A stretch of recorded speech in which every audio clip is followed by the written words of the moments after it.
Welcome to Move the Chains with Jonathan Rivers. Here's your host, Jonathan Rivers. Let there be football. Welcome to Move the Chains. I'm your host, Jonathan Bam Rivers. On the MTC call sheet today, I'm going to give you my NFL draft gems. I'm going to go through each round and tell you what players I think will have a profound impact on their teams and why they were taken where they were taken. Secondly, I want to make sure that I answer all your social media questions, specifically regarding the NFL and the draft, of which transpired and what it means for some teams and whom I may be worried about moving forward into 2025. And in this nonsense narrative, head coaches don't have to call plays to be successful. And there's plenty of information to back that up. And last but not least, I want everybody to realize that adversity coming into your life can absolutely be a positive thing. All that and more right here on Move the Chains, but you know how we do it. Let's kick it off with first down. All right, so as I've gone back and I've looked over the draft, remember the draft process to me doesn't end when the draft ends. It just kind of begins what we're looking forward to for the next season. And in 2025, I've gone through and looked at each round of the draft, studied it profusely, studied it in detail, and kind of looked and said, these are players in each round that I think are going to have a huge impact on their teams. Now, again, I'm not telling you that this team won the draft or lost the draft. I'm just saying based on where they were taken, who they are, and who took them, why this may be a good situation for both parties involved. All right, so my round one gem is Maxwell Hairston, defensive back corner out of Kentucky who went to the Buffalo Bills. Now, let me tell you about something. Let me start with the intangibles and the character first. If you watched the draft, you saw a dude in a clean suit with a big smile on his face that literally dapped up every single guy that went before him in the NFL draft. So while you got other people who are building chips on their shoulders, which I'm not knocking you for doing that, because if you're motivated by that, albeit that's who you are. But Maxwell Hairston sat and made it a point to make sure that he congratulated those individuals because he understood how hard his journey was and how hard their journey was. But now let's talk about the football player. Maxwell Hairston ran a 4.28 in the 40 at the NFL Combine. Now sometimes you may say, well, yeah, speed at the Combine is different than speed on the field, and I agree with it, but his speed at the Combine matches his speed on the field. And I'm going to tell you who he reminds me of. He reminds me of Darrell Green, Hall of Fame Washington commander, right, who was back in the 90s, who had blazing speed. Maxwell Hairston has great closing speed. He can catch up if he's out of phase. But here's what I also want you to know why I think he's a round one draft gem for the Buffalo Bills. They no longer have Micah Hyde. They no longer have Jordan Poyer. They no longer have Tre'Davious White. Those were three all-pro, Pro Bowl caliber players in their secondary, but they're also in the AFC East. The Jets are in the AFC East, and they have Garrett Wilson as their number one. The Patriots now have Stephon Diggs, an experienced and top-tier receiver when it comes to the Patriots from Houston as an unrestricted free agent. And now the Miami Dolphins have Jalen Waddle and Tyreek Hill, probably the fastest offense in the NFL. The Buffalo Bills understand what they're trying to do. They're trying to build on defense, build character guys, and Maxwell Hairston will be their number one corner in a division where he has to lock down a lot of number one receivers. All right, my number two draft gem is Omar Norman Lott to the Kansas City Chiefs. So this is what I want you guys to realize. I always talk about general managers and why it's so important. So I'm going to bring you into the mind of a GM right here. Think about the division in which the Chiefs play in, which is the AFC West. Who did the Chargers draft? They drafted Amarion Hampton out of North Carolina, correct? One of the best running backs in the country. Who did the Chargers sign in the offseason? They signed Najee Harris to a one-year deal, right? Former running back Bell Cow from the Pittsburgh Steelers. Jim Harbaugh is the head coach of the Chargers. What does he love to do? Run the football. Who's the head coach of the Denver Broncos? Sean Payton. He has a second-year quarterback in Bo Nix. What does Payton love to do? Run the football and go play action. The Las Vegas Raiders have now Pete Carroll as their head coach who likes to run the football. And what did they do in their draft? They drafted Ashton Genty. So the Super Bowl runner-up Chiefs, who've won 3 of the last 6 Super Bowls, said we're going to go with a guy in the second round who I think has first-round talent and pair him alongside guys like Derek Nandi and Chris Jones because he can help stop the run and get quarterback pressure from inside. Oh, and you know how Steve Spagnuolo likes to move Chris Jones out to the edge or a semi-technique out wide on third down to get pressure? You lose Chris Jones in the middle when you do that. But now that you have Omar Norman Lott, he solidifies the interior of that defensive line when you move out Chris Jones. So this team, who continues to tell you that no matter what flash you think the Kansas City Chiefs have been in the past, they are about inside out, front to back. And Omar Norman Lott is the best example of the Chiefs solidifying the front of their defensive line, which is now one of the best in football over the past 2 seasons regarding their defensive points per games and points allowed. All right, my third round, Jim, Jalen Milroe. Now, I'll go ahead and tell you this. The quarterback out of Alabama who went to the Seahawks. I said this before the draft. I said it during the college football season. He needed to go back to Alabama. I didn't think Milroe was ready to be an NFL quarterback. So while he didn't go back to Alabama, I think he has the next best option in going to a team in Seattle with Kubiak as the offensive coordinator, but also with the quarterback Sam Darnold, who just signed a 3-year, $100 million deal. So you know what there's not in Seattle? There's no reason to rush Jalen Milroe.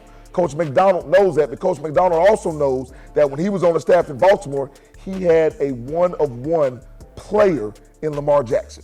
And that's not for me to belittle Lamar Jackson as a quarterback, because I told you he's one of the 2 or 3 elite quarterbacks in the NFL. But Jalen Milroe is a physical specimen. He's an athlete that's hard to compare to. So if they have packages for him, whatever. I just know that he'll have time to grow, develop, learn, and at the end of the day, you're looking at a possible franchise quarterback that you got in the 3rd round, a la Russell Wilson, who you took in the 4th or 5th round if you're Seattle. So understanding where you can get value for these players is huge. So from a quarterback who I think should have stayed in college, I think this is the perfect situation and can end up being a long-term success 10 years down the road.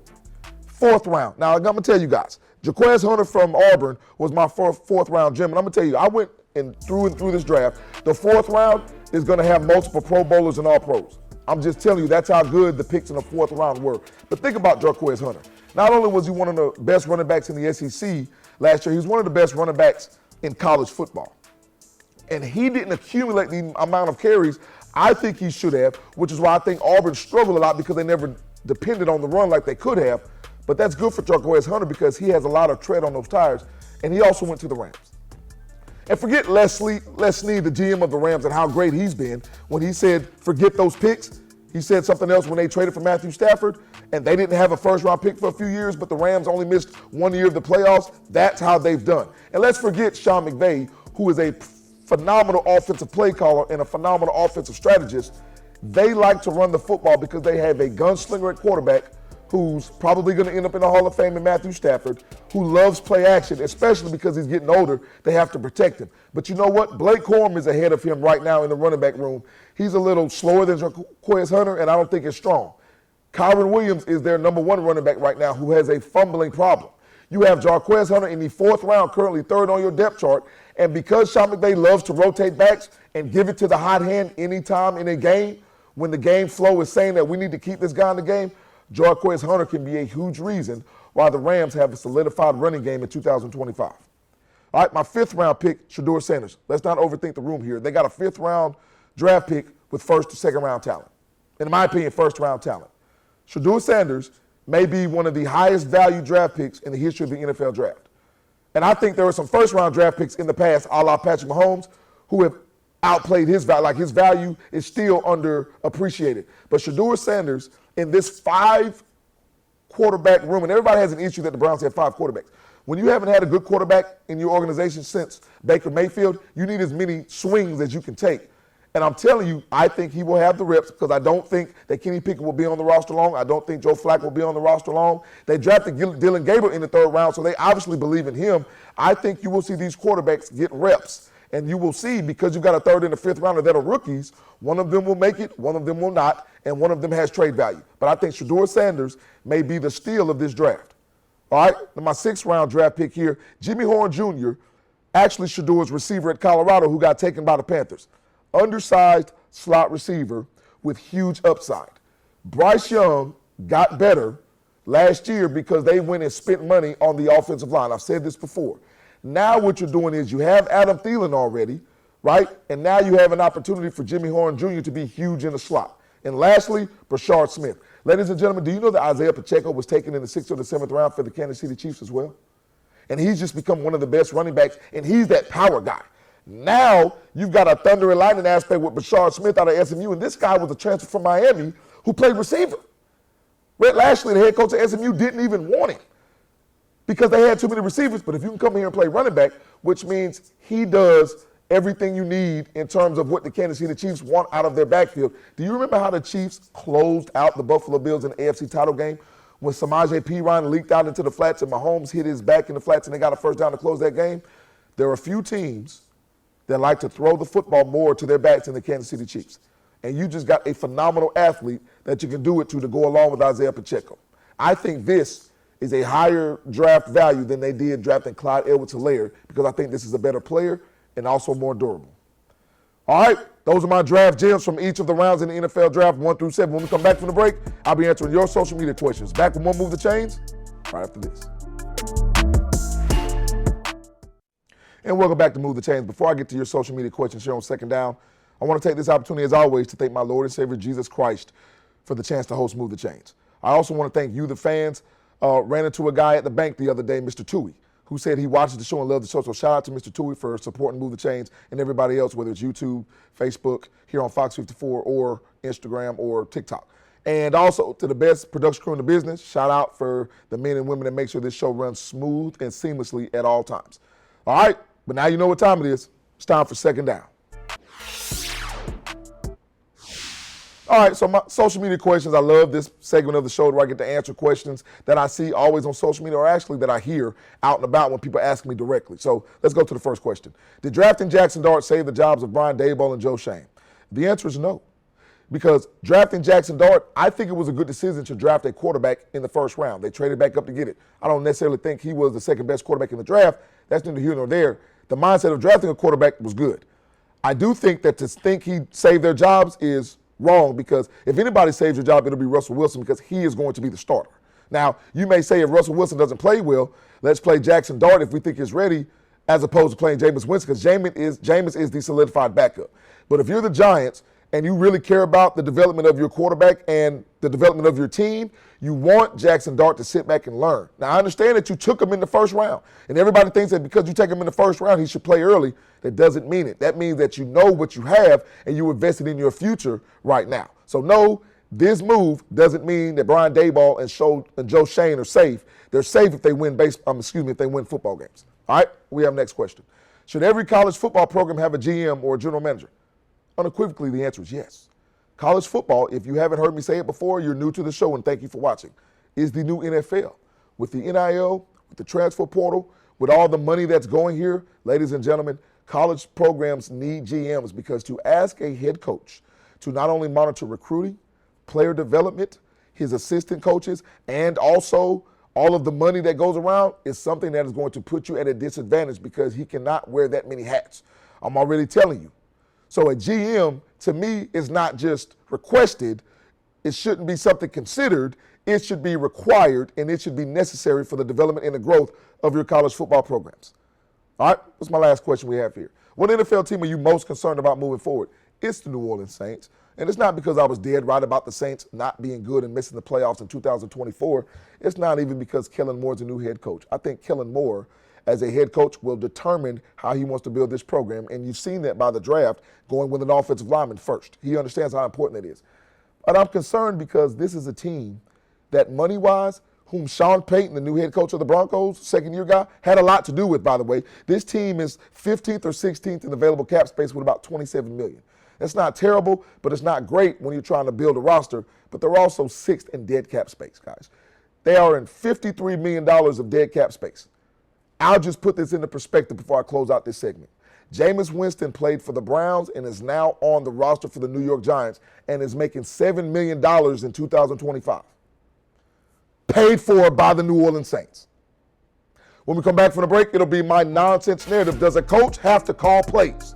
I don't think so, and I'll tell you if you do think so, why it's nonsense. Back with my favorite segment of the show right after this. And welcome back to Move the Chains. And you know I love this segment. It's my favorite segment of the show. So let's not delay it any longer. It's time for my nonsense narrative. All right, so this is what I have to say. That people say if you're a head coach, the best head coaches call offensive plays, call defensive plays. No, people. You don't have to call plays to be a great head coach. And see, Nick Sirianni, first of all, I do want you to realize that the Eagles have had 6 different coordinators over the past 3 seasons. And do you remember when it happened this year and everybody said, well, you know, he's not calling plays, and Nick Sirianni, what is his job? He has no job. What is his worth? His worth is being the head coach. Does John Harbaugh call plays? No, because he has a special teams background anyway. But you know what John Harbaugh does? You know what Nick Sirianni does? You know what Dave Campbell does, head coach of the Lions? They manage the football team. Andy Reid has always been a phenomenal play caller, and this is the example that people would try to throw at me. Well, Andy Reid's a great play caller and a great head coach. He's always been a great play caller, and he is a great head coach. But when Andy Reid was in Philadelphia, ladies and gentlemen, he struggled with game and time management. It was an issue, which is why they would always get to an NFC Championship game, but can only get to a Super Bowl appearance once and didn't win it. Andy Reid has grown into becoming a master of time management in situational football because he learned from his mistakes. So when you have a head coach that is simply the head coach, it is still the most important position in an organization. Quarterback is the most important position on the field. Head coach may be the most important position in the organization along with the quarterback, because you have to know the feel of your team. You have to know the temperature of your team. You have to know the temperature of these gentlemen that are making multi-million dollars a year, and a lot of times more than the head coach. You have to have a pulse on your program. And if you're a head coach that has to worry about calling plays all the time, I'm not saying you can't be successful in doing both offensively or defensively, but when you're not calling plays, you're able to focus on everything that needs to be focused on, and that is the game and the situation first. And that's why these three coaches are Super Bowl winners, 2 of them, and the other one I think is on the cusp and will win one in the future. All right, when we come back from the break, it'll be the final segment of the show. Back with the final drive right after this.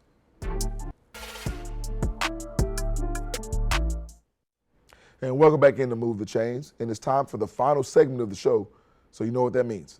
It's time for the final drive. Listen, stop feeling sorry for guys like Shedeur Sanders. And I'm not saying that because I'm opposed to whatever Shedeur Sanders does. I'm a big fan of Shedeur Sanders. And you know why? Because he has a mental capacity of being a warrior and being strong. So whatever adversity has come from this, good can come from it. And not just Shedeur, but any player, an undrafted free agent. That may be an adverse situation for them, but good can come from that. The adversity in your life can help make you the diamond that you're supposed to be in life. So stop running from the hard stuff, because the hard stuff can make you the strong individual that you may have been created to be. All right, like I said always, you can not only catch Move the Change right here on the Sports Leader WXTX Fox 54, but you can also catch us on YouTube. Make sure you subscribe to the link to the channel that is on the TV screen.